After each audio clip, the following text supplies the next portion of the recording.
Razi visions, the guide of madrasa students. അസ്സലാമു അലൈക്കും വറഹ്മത്തുള്ളാഹി വബറകാതുഹു. സമസ്ത മദ്രസ വാർഷിക പരീക്ഷ എഴുതുന്ന വിദ്യാർത്ഥികൾക്ക് വേണ്ടി പരീക്ഷയിൽ ചോദ്യങ്ങളൊക്കെ എങ്ങനെ വരും, അതൊക്കെ ഏത് രീതിയിൽ കൈകാര്യം ചെയ്യണം എന്നൊക്കെ മനസ്സിലാക്കാൻ വേണ്ടി മോഡൽ ചോദ്യപേപ്പറുകൾ നമ്മൾ വിശകലനം ചെയ്യാറുണ്ട്. അത്തരത്തിലുള്ളൊരു വീഡിയോ ആണിത്.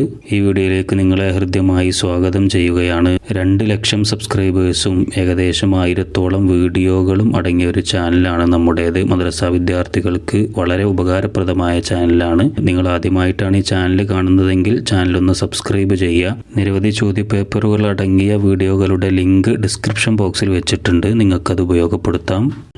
ഈ വീഡിയോയിൽ 4ാം ക്ലാസ്സിലെ അഖീദ എന്ന വിഷയത്തിൻ്റെ ഒരു മോഡൽ ചോദ്യപേപ്പറാണ് നമ്മൾ ചർച്ച ചെയ്യുന്നത്. ആദ്യമായിട്ട് ഇവിടെ വന്നിട്ടുള്ള ഒരു ആക്ടിവിറ്റി യോജിച്ചവ ചേർക്കാം എന്നാണ്. സാധാരണ അധികവും ആദ്യം തന്നെ വരുന്ന ഒരു ആക്ടിവിറ്റിയാണിത്. താഴെ 5 ചോദ്യങ്ങളുണ്ട്. അതിൻ്റെയൊക്കെ ഉത്തരങ്ങൾ ഇടത് സൈഡിലൊരു ബോക്സിൽ കൊടുത്തിട്ടുണ്ട്. ചോദ്യങ്ങളും ഉത്തരങ്ങളൊക്കെ വായിച്ച് നോക്കി ഓരോ ചോദ്യങ്ങൾക്കും യോജിക്കുന്ന ഉത്തരങ്ങൾ ഈ ബോക്സിൽ നിന്ന് എടുത്തിട്ട് ഇവിടെ എഴുതേണ്ട ഭാഗത്ത് എഴുതുകയാണ് വേണ്ടത്.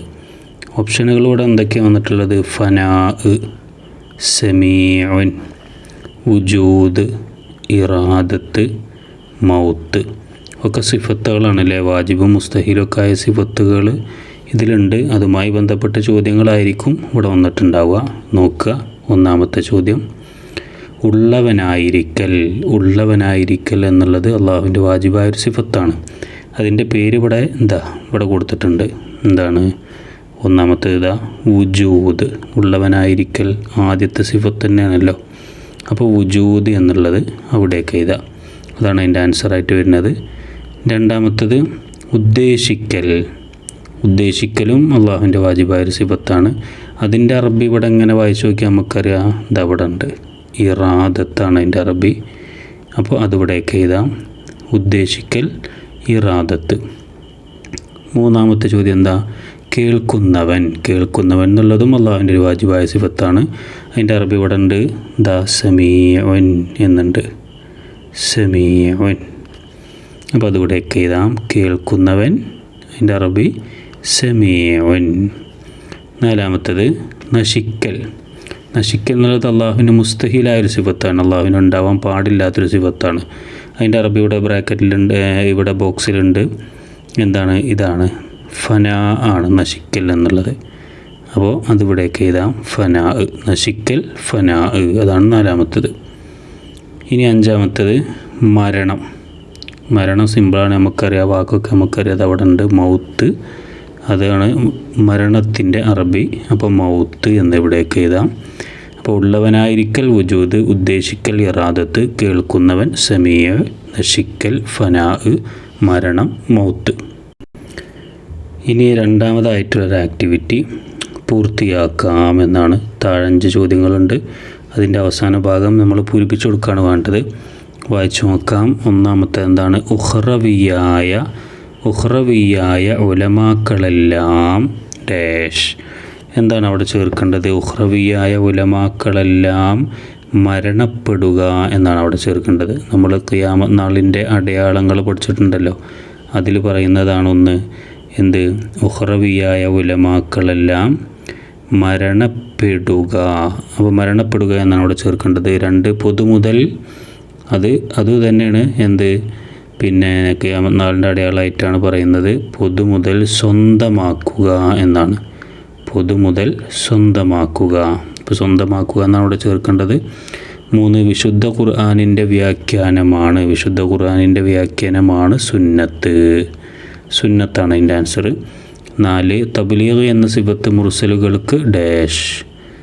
തബ്ലീഗ് എന്ന സിഫത്ത് മുർസലുകൾക്ക് മാത്രമുള്ളതാണ് എന്നാണ്. മാത്രമുള്ളതാണ്. ഇത് ഇങ്ങനെ തന്നെ വന്നോളണമെന്നില്ല. ക്വസ്റ്റ്യനായിട്ട് വരാം അല്ലേ? ഇപ്പോൾ എങ്ങനെ വരാം? മുർസലുകൾക്ക് മാത്രമുള്ള സിഫത്ത് ഏതാണ് എന്നൊക്കെ ചോദ്യമായിട്ട് വരാം. അപ്പോൾ തബ്ലീഗ് എന്ന ആൻസർ എഴുതാം. എത്തിച്ചു കൊടുക്കൽ എന്നാണ് അതിൻ്റെ അർത്ഥം. അതെല്ലാം കാര്യങ്ങളും മനസ്സിലാക്കുക. പിന്നെ 5ാമത്തെ ചോദ്യം, നബി സല്ലല്ലാഹു അലൈഹി വസല്ലം കൊണ്ടുവന്നതെല്ലാം സത്യമാണെന്ന് നാം എന്ത് ചെയ്യണം? വിശ്വസിക്കണം എന്നാണ് അല്ലേ? നബി സല്ലല്ലാഹു അലൈഹി വസല്ലം കൊണ്ടുവന്നതെല്ലാം സത്യമാണെന്ന് നാം വിശ്വസിക്കണം. അപ്പോൾ അതങ്ങനെ നമുക്ക് പൂർത്തിയാക്കാം. ഇനി മൂന്നാമത്തെ ഒരു ആക്ടിവിറ്റി നോക്കൂ. കണ്ടെത്താം എന്നാണ്. താഴെ 4 ചോദ്യങ്ങൾ, അഥവാ പിന്നെ അത് മുഅ്ജിസത്തുകളാണ്. 4 മുഅ്ജിസത്തുകളാണ് താഴെ പറയുന്നത്. അത് ഏത് നബിൻ്റെ മുഅ്ജിസത്താണ് എന്നുള്ളതിന് 2 ഓപ്ഷനുകൾ ഇടത് സൈഡിൽ കൊടുത്തിട്ടുണ്ട്. അപ്പോൾ മുഅ്ജിസത്തുകൾ നമ്മൾ കൃത്യമായി വായിച്ച് മനസ്സിലാക്കിയിട്ട് അത് ഏത് നബിക്ക് ഇറങ്ങിയ അല്ലെങ്കിൽ ഏത് നബിക്ക് ഉള്ള അള്ളാഹു നൽകിയ മുഅ്ജിസത്താണ് എന്ന് നമ്മൾ ടിക്ക് ചെയ്യാണ് വേണ്ടത്. ഒന്നാമത്തത് വടി പാമ്പാകുന്നു. വടി നിലത്തിട്ട പാമ്പാകും എന്ന് പഠിച്ചിരുന്നല്ലോ. അത് ഏത് നബിയുടെ മുഅ്ജിസത്ത? മൂസ അലൈഹിസ്സലാം, ഈസ അലൈഹിസ്സലാം. അത് മൂസ നബി അലൈഹിസ്സലാമിൻ്റെ മുഅ്ജിസത്താണ്. അപ്പോൾ അവിടെ ശരിയിടാം. അപ്പോൾ അങ്ങനെയൊക്കെ ചോദ്യങ്ങൾ വരാൻ ചാൻസ് ഉണ്ട്. ഇത് ഞാൻ നേരത്തെ പറഞ്ഞ പോലെ തന്നെ ഇത് ഇങ്ങനെ വന്നോളണം എന്ന നിർബന്ധമൊന്നുമില്ല. പല രൂപത്തിലും വരാം. പിന്നെ ബ്രാക്കറ്റിൽ നിന്ന് എടുത്ത് താഴേക്ക് എഴുതാനൊക്കെ ക്വസ്റ്റ്യനായിട്ടൊക്കെ വരാൻ ചാൻസ് ഉണ്ട്. അല്ലെങ്കിൽ ക്വസ്റ്റ്യനായിട്ട് പിന്നെ വ്യക്തമാക്കാനൊക്കെ പറഞ്ഞുകൊണ്ട് മൂസാ നബിയുടെ മുഅ്ജിസത്ത് എന്നൊക്കെ ചോദിക്കുകയാണെങ്കിൽ അപ്പോഴൊക്കെ ഇത് എഴുതാം. അപ്പോൾ ഏത് രൂപത്തിലും ചോദ്യം വരും എന്നർത്ഥം. രണ്ടാമത്തേത് എന്താ? ചന്ദ്രനെ പിളർത്തുന്നു അല്ലെങ്കിൽ ചന്ദ്രൻ പിളർന്ന ആ സംഭവം ഉണ്ടല്ലോ, അത് ഏത് നബിയുടെ മുഅ്ജിസത്താണ്? ഇബ്രാഹിം അലൈഹിസ്സലാം, മുഹമ്മദ് സല്ലല്ലാഹു അലൈഹി വസല്ലം. അത് നമ്മുടെ നബിയുടെ മുഅ്ജിസത്താണ് അല്ലേ? ചന്ദ്രൻ പിളർന്ന സംഭവം മുഹമ്മദ് സല്ലല്ലാഹു അലൈഹി വസല്ലം എന്നുള്ള ടിക്ക് ചെയ്യാം. അതാണ് അതിൻ്റെ ആൻസർ. മൂന്നാമത്തത് മരിച്ചവരെ ജീവിപ്പിക്കുന്നു. മരിച്ചുപോയ ആളുകളെ ജീവിപ്പിക്കുക അള്ളാഹിൻ്റെ അനുമതിയോടുകൂടെ. അങ്ങനെ ഒരു മുഅ്ജിസത്ത് ഉണ്ടായിരുന്ന പ്രവാചകൻ ഈസ അലൈഹിസ്സലാം, മൂസ അലൈഹിസ്സലാം. ആരതാണ്? അത് ഈസ അലൈഹിസ്സലാമിൻ്റെ മുഅ്ജിസത്താണ് മരിച്ചവരെ ജീവിപ്പിക്കുക. ഇപ്പോൾ വടി പാമ്പാകുക എന്നുള്ളതും മരിച്ചവരെ ജീവിപ്പിക്കുക എന്നുള്ളതും അങ്ങോട്ടും ഇങ്ങോട്ടും മാറരുത്. മൂസ, ഈസ പേര് ഒരേപോലെ, ഏകദേശം ഒരേപോലെ ആണെങ്കിലും മുഅ്ജിസത്ത് നമ്മൾ കൃത്യമായിട്ട് മനസ്സിലാക്കി വെക്കണം. നാലാമത്തത് ഒട്ടകത്തെ പുറപ്പെടുവിക്കുന്നു. ഒട്ടകത്തെ ഇപ്പോൾ ഒരു പാറയിൽ നിന്ന് ഒട്ടകത്തെ പുറപ്പെടുവിക്കാൻ ശത്രുക്കൾ ആവശ്യപ്പെട്ടു, അദ്ദേഹത്തിൻ്റെ സമുദായം ആവശ്യപ്പെട്ടു. അങ്ങനെ ഒരു മുഅ്ജിസത്ത് കാണിച്ചു കൊടുത്തൊരു പ്രവാചകൻ മുഹമ്മദ് സല്ലല്ലാഹു അലൈഹി വസല്ലം, സ്വാലിഹ് അലൈഹിസ്സലാം. ആരാണ്?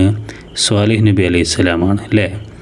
അപ്പോൾ വടി പാമ്പാകുന്നു മൂസ അലൈഹിസ്സലാം, ചന്ദ്രനെ പിളർത്തുന്നു മുഹമ്മദ് സല്ലല്ലാഹു അലൈഹി വസല്ലം, മരിച്ചവർ ജീവിപ്പിക്കുന്നു ഈസ അലൈഹിസ്സലാം, ഒട്ടകത്തെ പുറപ്പെടുവിക്കുന്നു സ്വാലിഹ് അലൈഹിസ്സലാം. ഇനി അടുത്തൊരു ആക്ടിവിറ്റി, നാലാമത്തത് ഉത്തരം എഴുതാമെന്നാണ്. ഉത്തരം എഴുതാനാണ്. അതിൽ ഒന്നാമത്തെ ചോദ്യം ഇവിടെ എന്താ? അള്ളാഹുവിന് ജായിസായ സിഫത്ത് ഏത്? അള്ളാഹുവിന് 20 സിഫത്ത് വാജിബാണ്, 20 സിഫത്ത് മുസ്തഹീലാണ്, 1 സിഫത്ത് ജായിസാണ് നമ്മൾ പഠിച്ചിട്ടുണ്ട്. അത് അറബി വേണമെങ്കിൽ അറബി എഴുതാം, അല്ലെങ്കിൽ അതിൻ്റെ അർത്ഥം ചെയ്താലും കുഴപ്പമൊന്നുമില്ല. എന്താണ് ആ സിഫത്ത്? ഫിഅലു കുല്ലി മുംകിനിൻ ഔ തർക്കുഹു എന്നാണ്. ഫീല് കുല്ലി മുംകിനിൻ ഔ തർക്കുഹു അങ്ങനെ എഴുതാം. അതല്ലെങ്കിൽ അതിൻ്റെ അർത്ഥം എഴുതാം. എന്താണ് അതിൻ്റെ അർത്ഥം? ഉണ്ടാകാവുന്ന ഏത് കാര്യവും ചെയ്യുകയോ ചെയ്യാതിരിക്കുകയോ ചെയ്യൽ. ഞാൻ രണ്ടിൻ്റെ അർത്ഥം കൂടി ഇവിടെ എഴുതിങ്ങാണ്ട് സമയം കളയുന്നില്ല. അറബി ആണെങ്കിൽ ഫീല് കുല്ലി മുംകിനിൻ ഔ തർക്കുഹു, അർത്ഥം എഴുതാണെങ്കിൽ എന്താണ് എഴുതേണ്ടത്? ഉണ്ടാകാവുന്ന ഏത് കാര്യവും ചെയ്യുകയോ ചെയ്യാതിരിക്കുകയോ ചെയ്യൽ. അപ്പോൾ ഇതിങ്ങനെ ചോദ്യമായിട്ട് വരാം, അല്ലെങ്കിൽ പിന്നെ അർത്ഥം എഴുതാനൊക്കെ വരാനും ചാൻസ് ഉണ്ട്. ഇനി അതിൽ രണ്ടാമത്തെ ചോദ്യം എന്താ? അള്ളാഹു പൊറുക്കാത്ത വൻ പാപം ഏതാകുന്നു? ഒരുവിധം എല്ലാ പാപങ്ങളും അള്ളാഹു പൊറുക്കും, എന്നാൽ അള്ളാഹു പൊറുക്കന്നെ ചെയ്യാത്ത വൻ പാപം അതേതാണ്? അത് ഷിർക്കാണ്. ഷിർക്ക്. അങ്ങനെ ഷിർക്ക് അല്ലെങ്കിൽ അള്ളാഹുവിനോട് പങ്കു ചേർക്കൽ എന്നേതായാലും കുഴപ്പമൊന്നുമില്ല. ഷിർക്കാണ് അള്ളാഹു പൊറുക്കാത്ത വൻ പാപം. പിന്നെ മൂന്നാമത്തെ ചോദ്യം എന്താ? തൗഹീദിൻ്റെ പ്രഖ്യാപന വചനം എഴുതുക. തൗഹീദിൻ്റെ പ്രഖ്യാപന വചനം സാധാരണ പരീക്ഷകൾക്ക് വരാറുള്ളതാണ്, എല്ലാവർക്കും അറിയുന്നതാണ്, സിമ്പിളാണ്. ലാ ഇലാഹ ഇല്ലല്ലാഹ് എന്നതാണ് തൗഹീദിൻ്റെ പ്രഖ്യാപന വചനം. ഇവിടെ എഴുതിയിട്ടുണ്ട് ലാ ഇലാഹ ഇല്ലല്ലാഹ്. അർത്ഥം ചോദിക്കാം. എന്താണ്? ആരാധനയ്ക്ക് അർഹൻ അല്ലാഹു അല്ലാതെ മറ്റാരുമില്ല, അങ്ങനെ പറയാം. നാലാമത്തെ ചോദ്യം എന്താ? ഹഫളത്ത് വിഭാഗത്തിൻ്റെ ജോലി എന്ത്? 4 വിഭാഗം മലക്കുകൾ നമ്മൾ പഠിച്ചല്ലോ. ഹമലത്തുൽ ഹർഷ്, ഹാഫൂന്, പിന്നെ അതേപോലെ ഹഫളത്ത്, സഫറത്തൊക്കെ പഠിച്ചല്ലോ. ഹഫളത്ത് വിഭാഗത്തിൻ്റെ ജോലി എന്താണ്? അവരുടെ ജോലി ആപത്തുകളെ തൊട്ട് മനുഷ്യരെ കാക്കൽ എന്നോ അല്ലെങ്കിൽ കാക്കുന്നവർ എന്നോ എഴുതാം. ആപത്തുകളെ തൊട്ട് മനുഷ്യരെ കാക്കുന്നവർ, അതാണ് ഹഫളത്ത് വിഭാഗത്തിൻ്റെ ജോലി. മറ്റു മലക്കുകളുടെ വിഭാഗം അവരുടെ ജോലിയൊക്കെ പഠിച്ചു വെക്കുക, പരീക്ഷയ്ക്ക് ഏതും ചോദിക്കാം. പിന്നെ 5-ാമത്തെ ചോദ്യം, ഇസ്ലാമിൻ്റെ യഥാർത്ഥ രൂപം. ഇസ്ലാമിൻ്റെ യഥാർത്ഥ രൂപം അതേതാണ്? അത് അഹ്ലു സുന്നത്തി വൽ ജമാ ആണ് അല്ലേ? അപ്പോൾ ഇസ്ലാമിൻ്റെ യഥാർത്ഥ രൂപം അഹ്ലു സുന്നത്തി വൽ ജമാ. ആറാമത്തെ ചോദ്യം, ബിദ്അത്ത് ഹസനക്ക് അല്ലെങ്കിൽ ബിദ്അത്ത് ഹസനത്തിനിക്ക് ഒരു ഉദാഹരണം ഏത്? ബിദ്അത്ത് ളലാലും ബിദ്അത്ത് ഹസനക്ക് നമ്മൾ പഠിച്ചല്ലോ. ബിദ്അത്ത് ഹസന നല്ല ബിദ്അത്ത്, അതിന് ഒരു ഉദാഹരണം. അതിന് നമ്മൾ 9ാമത്തെ പാഠത്തിൽ അഹ്ലു സുന്നത്തി വൽ ജമാ പാഠത്തിൽ കുറച്ച് ഉദാഹരണങ്ങൾ പറയുന്നുണ്ട്. എന്തൊക്കെയാണ്? വിശുദ്ധ ഖുർആൻ ക്രോഡീകരണം നടത്തിയത്, പിന്നെ അതേപോലെ തറാവീഹ് ഒരു ഇമാമിൻ്റെ കീഴിൽ ജമാഅത്തായി സംഘടിപ്പിച്ചത്, നാം മദ്രസ ഉണ്ടാക്കുന്നത്, ഇങ്ങനെ 2-3 കാര്യങ്ങളാണ് അവിടെ പാഠഭാഗത്തിൽ പറയുന്നത്. അതിലേതെങ്കിലും ഒന്ന് എഴുതാം, നിങ്ങൾക്ക് ഇഷ്ടമുള്ളതൊക്കെ എഴുതാം. ഞാനിവിടെ വിശുദ്ധ ഖുർആൻ ക്രോഡീകരണം നടത്തിയത് എന്ന് എഴുതിയിട്ടുണ്ട്. ഇനി അടുത്തത് 5ാമത്തെ ആക്ടിവിറ്റി, വിപരീതം എഴുതാം. വിപരീതം എഴുതാം എന്നുള്ള ചോദ്യം അധികം വരാൻ ചാൻസ് ഉള്ളതാണ്. പിന്നെ വാജിബായ സിഫത്തുകൾ, മുസ്തഹിലായ സിഫത്തുകളൊക്കെ വിപരീതങ്ങളാണല്ലോ. അത് നബിമാർക്കുണ്ട് അള്ളാഹുവിനൊക്കെ ഉണ്ട്. അപ്പോൾ എന്തായാലും ചോദ്യം എന്ന് വരാൻ ചാൻസ് കൂടുതലാണ്. ഇവിടെ 1ാമത്തേത് ഖുദ്റത്താണ് ക്വസ്റ്റ്യൻ. ഖുദ്റത്ത് പറഞ്ഞാൽ കഴിവാണ്, അള്ളാഹിൻ്റെ സിഫത്താണ് കഴിവ്. അപ്പോൾ അതിൻ്റെ ഓപ്പോസിറ്റ് എന്താ വരിക? കഴിവില്ലായ്മയാണ് വരിക മലയാളത്തിൽ. ഇപ്പോൾ കഴിവില്ലായ്മ എന്ന് എഴുതിയ പോലെ അതിൻ്റെ അറബി ആയതുകൊണ്ട് എന്ത് ചെയ്യാം? നമുക്ക് അറബി തന്നെ എഴുതാം, അജസ് എന്ന് എഴുതാം. ഖുദ്റത്ത്, അജസ്. 2ാമത്തേത് കലാമാണ്. കലാം എന്ന് പറഞ്ഞാൽ എന്താ? സംസാരമാണ്. അതിൻ്റെ ഓപ്പോസിറ്റ് എന്താണ്? സംസാരമില്ലായ്മയാണ്. സംസാരമില്ലായ്മക്ക് അറബിയിൽ എന്ത് പറയും? ബക്കം എന്ന് പറയും. അപ്പോൾ കലാം, അതിൻ്റെ ഓപ്പോസിറ്റ് ബക്കം. 3ാമത്തേത് സിദ്ഖ്. സിദ്ഖ് പറഞ്ഞാൽ സത്യം പറയലാണ് അല്ലേ? സത്യം പറയലാണ് സിദ്ഖ്. അപ്പോൾ അതിൻ്റെ ഓപ്പോസിറ്റ് കളവ് പറയലാണ്. ആദ്യത്തെ 2 ഇത് 2 എന്താണ്? അള്ളാഹുവിൻ്റെ സിഫത്താണ്. ഇനി ഞാൻ പറയാൻ പോകുന്നത് 2 എന്താണ്? പ്രവാചകന്മാർ, അംബിയാ മുർസലുകളുടെ സിഫത്തുകളാണ്. അതിലാണ് ഒന്നുള്ളത് സിദ്ഖ്, സത്യം പറയൽ. അതിൻ്റെ ഓപ്പോസിറ്റ് കദിബാണ്, കളവ് പറയൽ. സിദ്ഖ്, അതിൻ്റെ ഓപ്പോസിറ്റ് കദിബ്, കളവ് പറയലാണ് അർത്ഥം. 4ാമത്തേത് ഫത്വാനത്ത്. അത് അംബിയാ മുർസലുകളെ വാജിബായ സിഫത്താണ്. ഇപ്പോൾ ഫത്വാനത്ത് പറഞ്ഞാൽ ബുദ്ധി കൂർമ്മത എന്നാണ് അർത്ഥം. ബുദ്ധി കൂർമ്മത പറഞ്ഞപ്പോൾ അതിൻ്റെ ഓപ്പോസിറ്റ് എന്താ വരിക? ബുദ്ധിമാന്ദ്യം അല്ലേ? ബുദ്ധിമാന്ദ്യത്തിന് എന്താണ് അറബിയിൽ പറയുക? ബലാദത്ത് എന്ന് പറയും. ബലാദത്ത്. ഇവിടെ പിന്നെ വളരെ കുറച്ച് ചോദിച്ചിട്ടുള്ളൂ. അള്ളാഹുവിൻ്റെ വാജിബായ സിഫത്തുകൾ 20 ഉണ്ട്. അപ്പോൾ 20 ചോദിച്ചിട്ടുള്ളൂ. അംബിയാ മുർസലുകളെ സിഫത്തുകൾ 4 ഉള്ളത്, അതിൽ 2 ചോദിച്ചിട്ടുണ്ട്. അപ്പോൾ അതൊക്കെ മനസ്സിലാക്കുക. എല്ലാത്തിൻ്റെയും ഓപ്പോസിറ്റ് അർത്ഥമൊക്കെ പഠിച്ചു വെക്കാൻ വേണ്ടി ശ്രദ്ധിക്കുക. ഇനി അടുത്തത് വ്യക്തമാക്കുക എന്നാണ് 6ാമത്തെ ആക്ടിവിറ്റി. വ്യക്തമായി എഴുതി കൊടുക്കാനാണ്. അതിൽ 1ാമത്തേത് മുഅ്ജിസത്താണ്. എന്താണ് മുഅ്ജിസത്ത് എന്ന് എഴുതുക? മുഅ്ജിസത്ത് എന്നാൽ എന്താണ്?